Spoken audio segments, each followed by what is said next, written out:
Well, howdy there, Internet students. This is Mr. Hermanson again, helping you out with some retakes.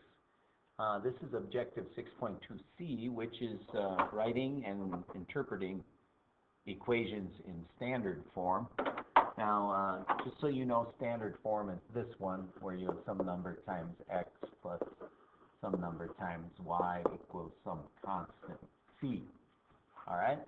And one of the things that we like about standard form is it makes it really easy to get a couple points on that on the graph of that equation, and especially the 0 points, which we call the x and the y-intercept.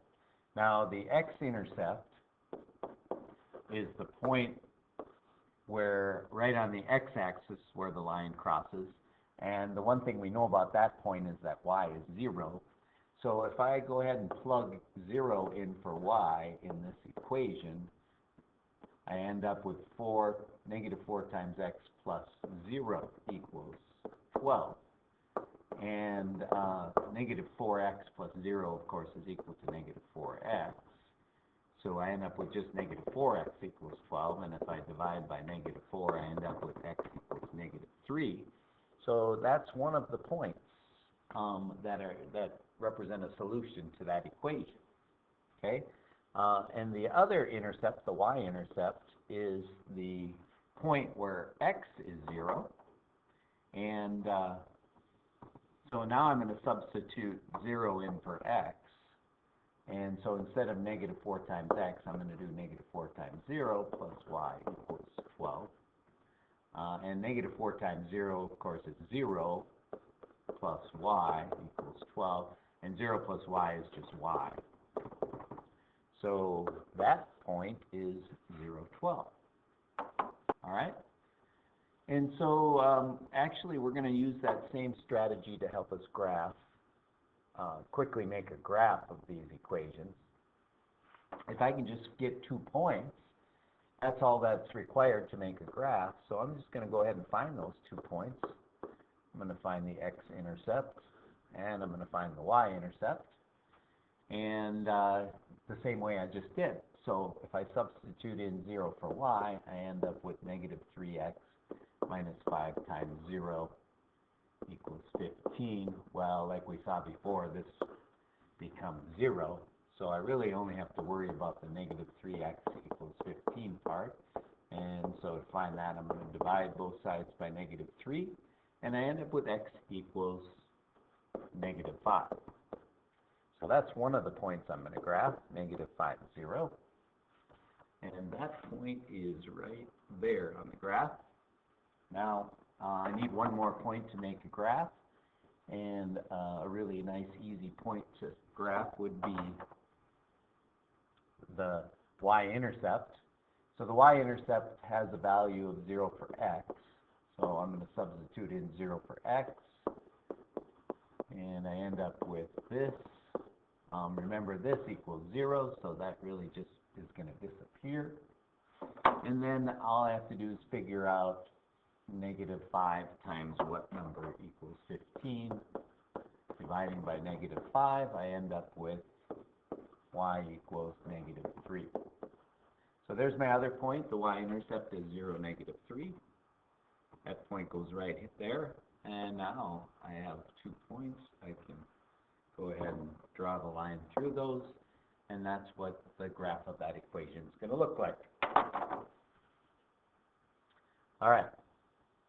On the next problem, we are going to change these equations that are written in slope-intercept form into standard form.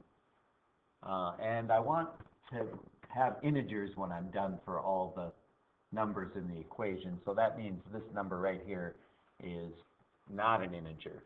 It's 3/4. So I want to start by getting rid of that. And the way you do that, you can see that this fraction is divided by 4. And the way you undo divided by 4 is you multiply by 4. So I'm just going to multiply everything by 4. And so I end up with 4y equals negative 3/4 times 4 is 3x. And 8 times 4 is 32. Now to finish this up and put it in standard form, remember standard form looks like this. So I have both the x term and the y term over on the left side of the equation. So I want to get rid of it on the right side of the equation here, and I do that by subtracting 3x. Now, on the left side, you can write this as 4y minus 3x if you want, or negative 3x plus 4y. That's the way I'm going to write it, and the only reason I like it that way is because then x and y is in alphabetical order, and it looks exactly like our formula for the standard form of an equation. So negative 3x plus 4y equals 32. All right, one more problem to do with you. We have to write the equation for each situation in standard form. So it's going to be some equation that looks somehow like this, where c is a constant. And notice that we're totaling up two things, we're adding two different things. As we read the problem, it says the video store rents DVDs for $4.75 each and video games for $2 each. Write an equation in standard form for the number of DVDs and video games that a customer could rent with $22. So you're going to buy some DVDs and some video games, and you're going to spend $22 on those. So we're totaling up how much we're spending on DVDs and video games, so that means we need to add up two things to get $22. And what we could do is let X stand for how many DVDs we buy, and let Y stand for how many video games we buy, or I guess rent. So the expression for how much we spend on my X DVDs, since they each cost $4.75, would be $4.75 times X. And then the expression for the amount of money I spent on my Y video games, since they rent for $2 each, would be 2 times Y. And so each of these equations are going to look like that. Something times X plus something times Y equals 22. All right, go ahead and finish up your practice, and good luck to you on the retake.